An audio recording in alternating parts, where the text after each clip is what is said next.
Hi, everyone. I am Sarah Lappin, one of the co-principal investigators on this study. I wanted to talk a little bit about our data analysis process. So the analysis approach that we chose was thematic analysis. And on the right side of this slide, you can see the 6 essentially phases of thematic analysis.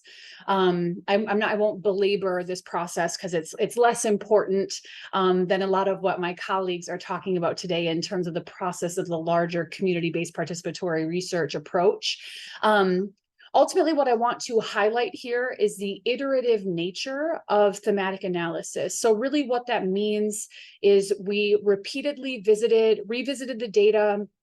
We're going back and forth between it, back and forth between stages or steps of this process as well. So ultimately, we're moving back and forth between these concrete bits of data and abstract concepts. And then we move between different coding approaches like inductive and deductive, and also inductive and deductive reasoning, and also moving between description and interpretation. So really just wanting to talk about the fluid nature of this analysis process. And also, I really do want to highlight the iterative process of this entire project. So ultimately, we in many ways used an iterative process globally in this by adapting our course of action or our course period over time because of the extremely important relationships that we built with our community advisory group as well as our focus group members. So a little bit about our coding process. So there were 4 of us.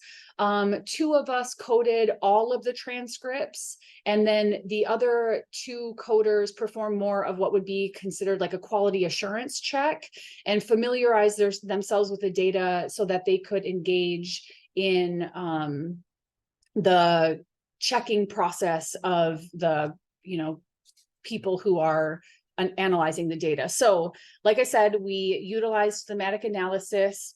We each conducted any type of coding that we wanted. And I wanted to just share a little bit about some of the ones that we did choose to use. Of inductive reasoning or inductive coding, which is ultimately this ground up approach where we derive codes from the data. A deductive approach, which is a top-down approach where you start by developing the code book with your initial set of codes. Abductive reasoning, coding, which is a combination of both inductive and deductive. In vivo is coding using the participants' own words. So we created codes that were titled the actual words that they were talking about. Structural codings, which is coding according to our research questions. Simultaneous coding, which basically means that we applied multiple codes to the same pieces of information or same parts of the transcript. Pattern coding is the most commonly used in thematic analysis, which is finding recurring patterns. And then theoretical coding, which is hypothesizing from the theoretical framework, which for us, they were both to expand or better understand the relevance of the pair of ACEs in this site-specific study, as well as Bronfenbrenner's socio-ecological model. And I'll talk a little bit about that here. So this is Bronfenbrenner's socio-ecological model, and really the codes that ultimately, became themes are informed by this model. So you can see here themes based on the experiences of Facebook, that's so funny.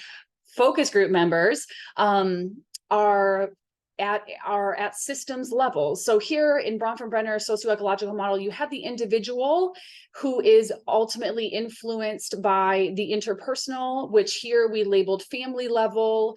Then both of those, so you can think of this as like Russian nesting eggs of what is inside of something is inevitably affected by what's outside of it.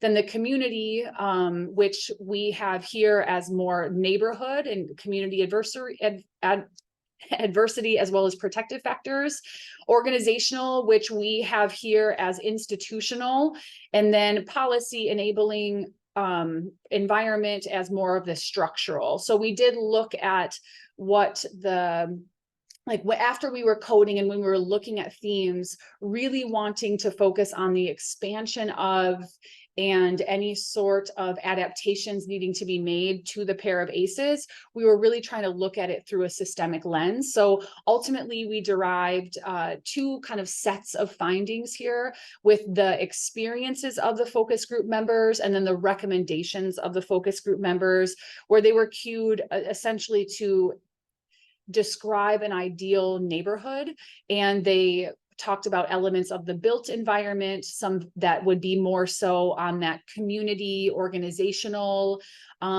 level, values of the neighborhood, which would be more within the individual kind of interpersonal, somewhat of the community, and then resource accessibility, which I would argue would be more structural in this. So everything follows this theme of Bronfenbrenner's socio-ecological model.